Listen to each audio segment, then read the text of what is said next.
Selamat siang pemirsa, saya Irwan Saragi kembali hadir menemani Anda dalam Sumut hari ini siang. Siang ini kami telah merangkum sejumlah informasi terkini di antaranya. Polisi masih menyelidiki tewasnya 4 warga akibat ledakan tabung gas. Seorang wisatawan asal Simalungun tenggelam di Danau Tongging Karo. Tak ingin dimakamkan secara COVID-19, warga jemput jenazah ke rumah sakit.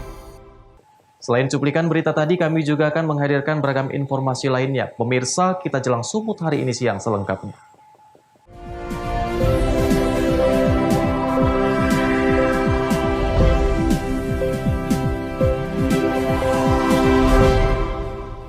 Pemirsa, hingga saat ini aparat kepolisian masih menyelidiki kasus tewasnya 4 warga dan beberapa warga lainnya luka-luka di Kecamatan Hamparan Perak, Kabupaten Deli Serdang, Sumatera Utara yang diduga diakibatkan meledaknya tabung gas.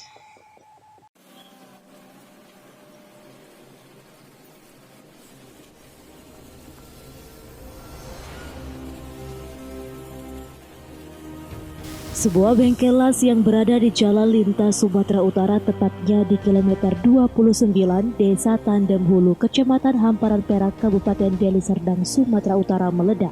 Ledakan diduga akibat tabung gas berukuran 50 kg bocor. Akibat peristiwa ini 4 orang meninggal dunia dan 7 orang mengalami luka-luka dan harus dilarikan ke rumah sakit. Selain itu, 4 unit mobil dan 1 sepeda motor mengalami kerusakan serta 9 rumah warga rusak. Salah seorang warga mengatakan kejadian terjadi sekitar pukul 10 Kamis pagi. Asal ledakan diduga dari tabung gas LPG dan tabung gas oksigen yang mengalami kebocoran. Ia juga mengatakan bengkel las yang meledak merupakan bengkel las terbesar di Kecamatan Hamparan Perak yang biasa membuat jejak jendela dan pintu. Saat terjadinya ledakan, diperkirakan ada sekitar 40 orang pekerja di lokasi kejadian.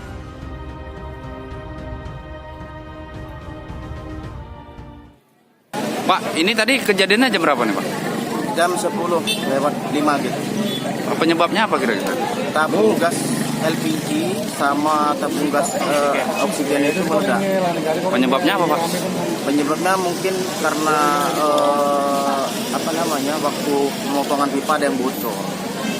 Jadi korban sendiri ini ada berapa banyak nih Pak? Ada yang di tempat 4 orang dan korban Padiru yang lagi lewat di jalan itu 1 orang meninggal di tempat. Hingga saat ini polisi masih melakukan penyelidikan.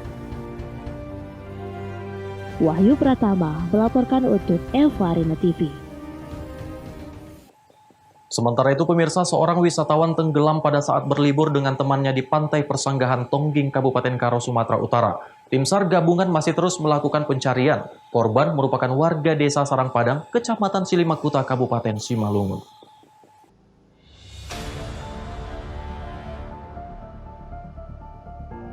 Inilah suasana pencarian seorang wisatawan berjenis kelamin laki-laki berumur 19 tahun atas nama Imran Butar-Butar. Ia tenggelam di lokasi wisata Pantai Persanggahan Tongging, Kabupaten Karo. Tim SAR gabungan masih terus mencari di lokasi tenggelamnya korban. 2 unit perahu karet dan 2 penyelam diturunkan oleh tim SAR gabungan. Bukan hanya itu, kamera bawah air juga diturunkan untuk mencari korban di dalam perairan Danau Toba. Pencarian difokuskan di lokasi terakhir korban dilihat radius 2 km dari bibir danau.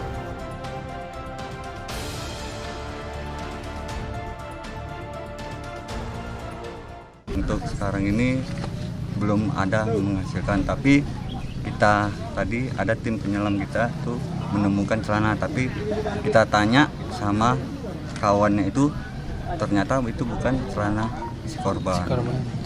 Bang, untuk hari ini pencarian sampai jam berapa nanti? Oke. Untuk pencarian hari ini sampai jam 5.00 atau setengah 6.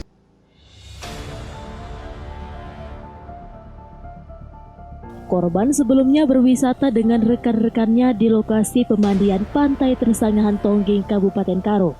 Saat bermain air dengan rekannya, korban sempat teriak minta tolong dan menghilang seketika. Chandra Bukit melaporkan untuk Eva Rina TV. Jenazah seorang pasien di Padang Sidempuan diambil keluarganya dari Rumah Sakit Umum Padang Sidempuan. Keluarga tidak terima, pihak rumah sakit beranggapan pasien meninggal diduga terpapar COVID-19. Menurut keluarga, korban meninggal dunia akibat penyakit jantung yang dideritanya.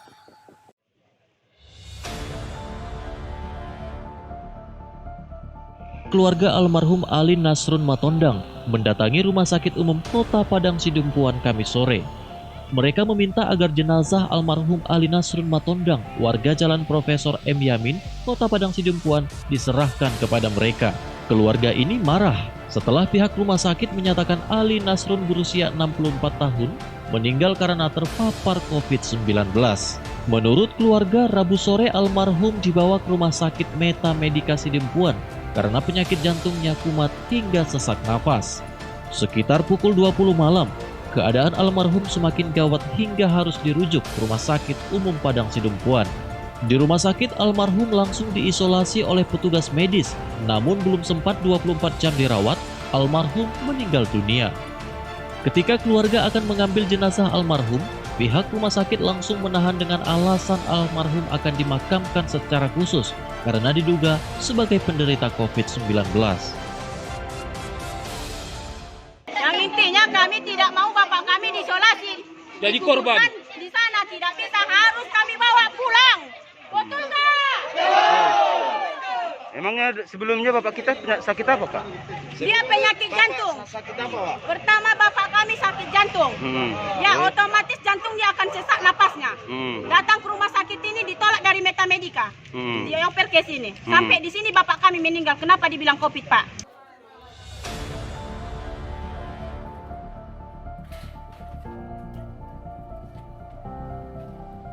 Akibat desakan keluarga, akhirnya pihak rumah sakit bersedia menyerahkan jenazah almarhum untuk dimakamkan secara kekeluargaan. Sementara itu, Direktur Rumah Sakit Umum Padang Sidempuan saat akan dikonfirmasi Evarina TV belum bersedia memberikan keterangan. Azan Sinaga melaporkan untuk Evarina TV. KPU buka pendaftaran calon kepala daerah pada tanggal 4 hingga 6 September. Beritanya akan hadir sesaat lagi.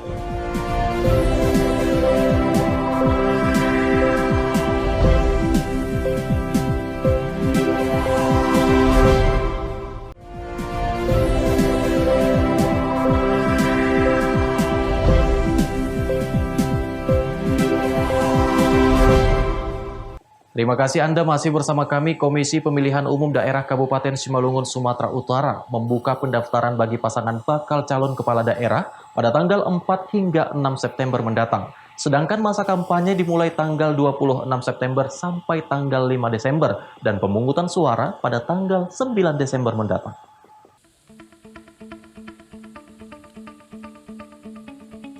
Komisi Pemilihan Umum Daerah Kabupaten Simalungun, Sumatera Utara persiapkan skenario penerimaan syarat calon bupati dan wakil bupati pada tahapan pendaftaran calon.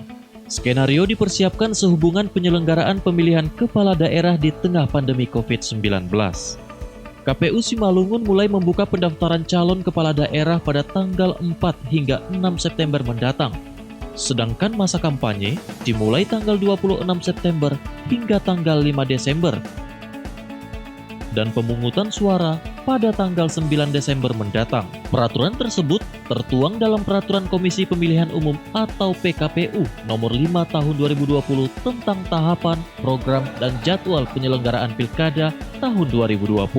Sepanjang proses tersebut, KPU akan melakukan verifikasi terhadap calon kepala daerah, kemudian akan mengumumkan dokumen calon dan data diri para pasangan di laman resmi KPU.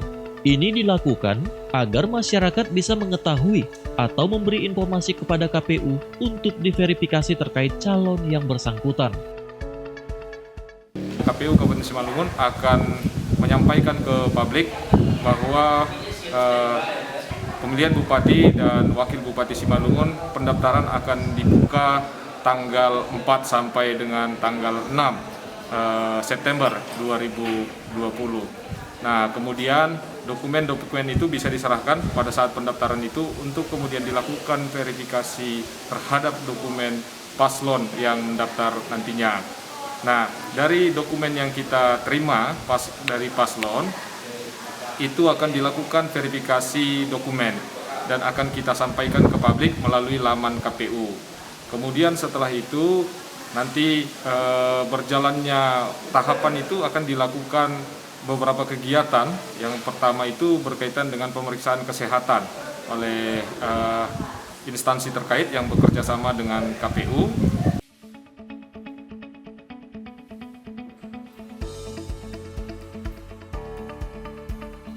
Para paslon yang sudah mendaftar akan dilakukan pemeriksaan kesehatan. Kemudian KPU menetapkan pasangan calon yang berhak mengikuti pilkada pada tanggal 23 September dan dilanjut dengan pengundian nomor urut. Dosi Siman Mata melaporkan untuk Evarina TV.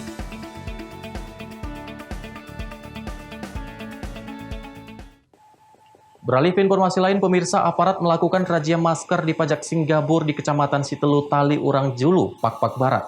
Warga yang tidak mengenakan masker didenda Rp100.000 dan diberi sanksi sosial.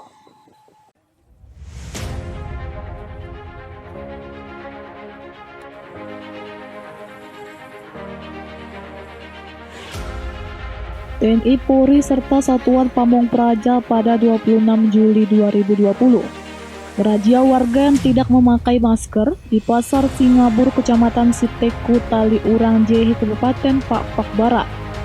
Sebanyak puluhan warga terjaring tidak menggunakan masker, meski tren penyebaran COVID-19 masih terus meningkat. Masih banyak warga tidak sadar pentingnya memakai masker untuk memutus mata rantai penyebaran virus corona. Tak hanya itu, setiap warga yang tidak menggunakan masker didenda sebesar Rp100.000 dan diberi sanksi sosial seperti gotong royong. Sedangkan untuk para pemilik toko tidak memakai masker, maka toko tersebut ditutup selama 3 hari. Saat ini masih ada, cuman bisa dikatakan sedikit, sangat sedikit sekali. Karena rata-rata masyarakat di desa Cilimut Kota ini sudah banyak yang melaksanakan protokol kesehatan. Yang tidak melaksanakan protokol kesehatan adalah kebanyakan dari pendatang yang datang ke Pasar Singgabur ini. Apa saja nanti sanksinya apabila tidak kedapatan memakai masker Anda? Jadi sesuai dengan peraturan dari Bupati, sanksinya adalah denda uang sebanyak Rp100.000, kemudian kerja bakti selama 30 menit, dan pencabutan izin terhadap pelaku usaha yang tidak melaksanakan protokol. Razia masker bukan hanya di pasar-pasar, akan tetapi juga bagi para pengendara.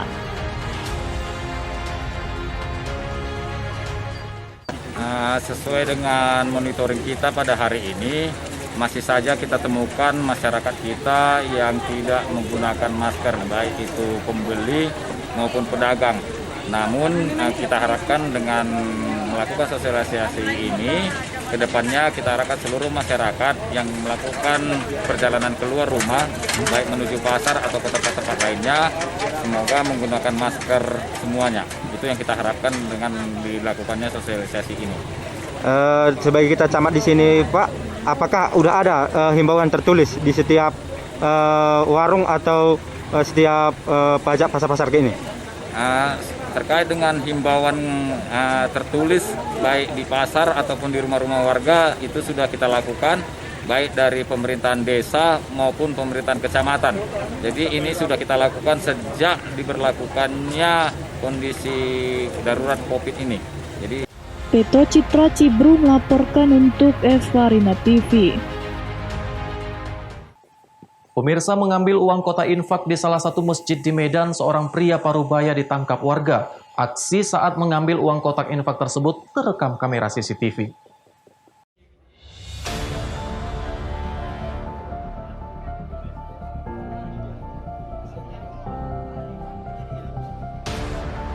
Seorang pelaku berinisial A, warga Bagan Deli Belawan, ditangkap warga setelah aksinya terekam kamera CCTV mengambil uang kotak infak Masjid Nurul Yakin di Jalan Pelabuhan Raya, Kecamatan Medan Belawan, Sumatera Utara.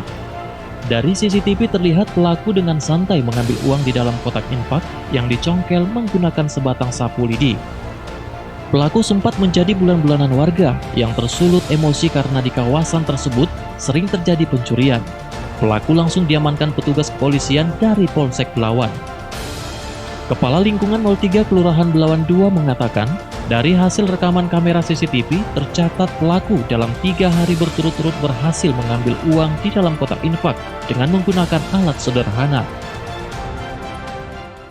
Jadi terjadi pencurian ini terjadi udah 3 kali kami melihat. Saya lihat melalui CCTV yang mulai tanggal 23, 24, 25 dia melakukannya dengan cara mencongkel memasukkan benda sejenis kawat ke dalam kotak infak, lalu mungkin di dalam kawat itu udah taruh lem, tinggal dia tarik aja oleh pelakunya.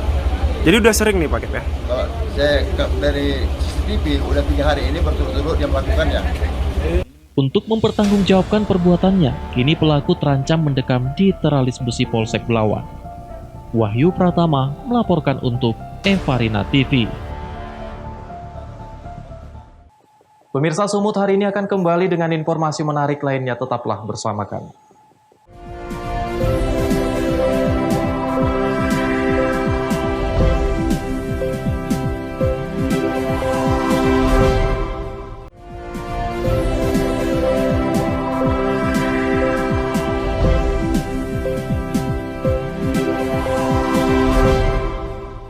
Terima kasih Anda masih bersama kami. 2 pria pengedar sabu-sabu tak berkutik saat diamankan petugas di kawasan pinggiran rel jalur kereta api di Kisaran Asahan. Dalam penyergapan, polisi juga mengamankan 9 paket plastik klip diduga berisi sabu-sabu.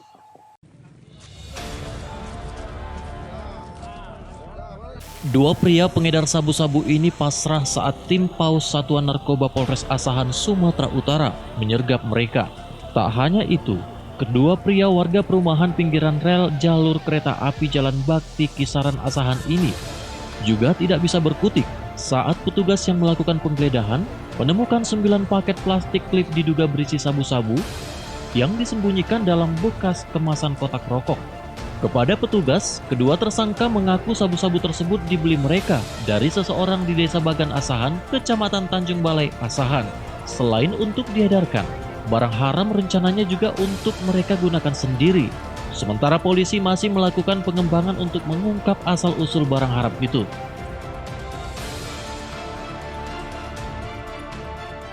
Ini kau jemput dari mana, Bu? Bagan, Pak. Bagan. Ada berapa banyak paket yang kau akan? 7, Pak. 7. Kau main mengedar atau pakai juga? Baru ini, Pak, pakai mengedar, Pak. Kau pakai juga? Saudara ada mengamankan berinisial A di kota Kisaran dekat Kertaki. Memang hal ini telah menjadi target kita selama ini. Kebetulan dari informasi masyarakat yang lain percaya, sehingga pada hari kita menemukan berinisial A, kemudian kita geledah tubuhnya dan kita temukan yang diduga mungkin narkotika ya. Sebelum kita bawa ke lab, kita bisa katakan itu pasti narkotika. Ya. Setelah itu kita bawa ke lab, baru pastinya nanti ada. Kemudian ini masih kita dalam pengembangan untuk dari mana asal-usul barang tersebut. Guna penyelidikan lebih lanjut, hingga kini kedua tersangka masih menjalani proses di Mapolres Asahan. Taufik melaporkan untuk Evarina TV. Pemirsa, 8 perwakilan kabupaten di kawasan Danau Toba mengikuti rapat koordinasi penyusunan kajian resiko bencana kawasan pariwisata Danau Toba. Dalam rakor tersebut, BPBD akan melakukan kajian resiko bencana di kawasan yang dianggap lebih rentan terhadap resiko bencana.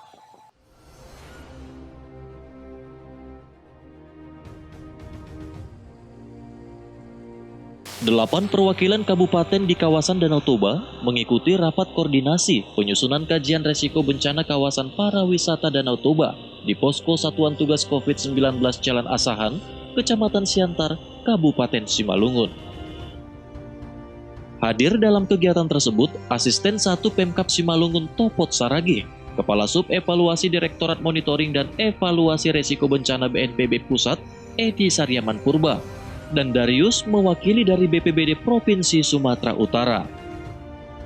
Perwakilan dari Kabupaten Tapanuli Utara, Simalungun, Humbahas, Karo, Dairi, Samosir, Toba Samosir, dan Pakpak Barat. Kepala Sub Evaluasi Direktorat Monitoring dan Evaluasi Risiko Bencana BNPB Pusat, Edi Saryaman Purba dalam sambutannya mengatakan bahwa pihaknya akan melakukan kajian risiko bencana kawasan pariwisata di tempat lokasi berbeda seperti Parapat, Simanindo, Pangururan, dan Balige. Kawasan ini dipilih karena dianggap lebih rentan terhadap risiko bencana, sedangkan kawasan lain juga akan menjadi perhatian. Hanya saja menjadi bagian pendukung sebagai daerah kawasan super prioritas pariwisata Danau Toba. Sebagai tuan rumah dalam pelaksanaan rakor tersebut, Pemkab Simalungun sangat konsen dalam mendukung pembangunan pariwisata Danau Toba. Dapat saya jelaskan, sebenarnya bukan hanya 4, ada juga yang titik-titik yang lain. Hanya saja 4 lah yang utama, titik yang paling rentan dengan risiko bencana. Jadi 4 titik inilah yang menjadi fokus agar tidak menjadi permasalahan untuk kawasan daerah pariwisata. Dan titik yang lain, kawasan yang lain itu akan menjadi perhatian juga, hanya saja menjadi bagian yang menjadi pendukung dari rencana kawasan super prioritas kawasan pariwisata Danau Toba. 4 titik itu apa aja tadi? 4 titik itu ada Pangururan, ada Simanindo, ada Parapat, ada juga dia Balige.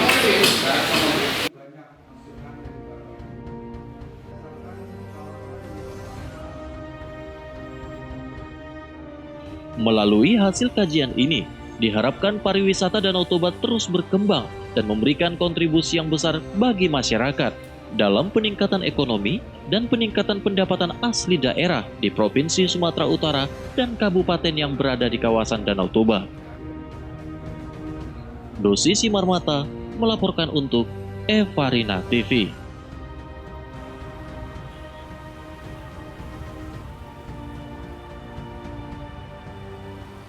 Pemirsa, informasi tadi sekaligus mengakhiri pertemuan kita dalam Sumut hari ini siang. Saya Irwan Saragih mewakili kerabat kerja yang bertugas pamit undur diri dari hadapan Anda. Terima kasih atas kebersamaannya dan sampai jumpa.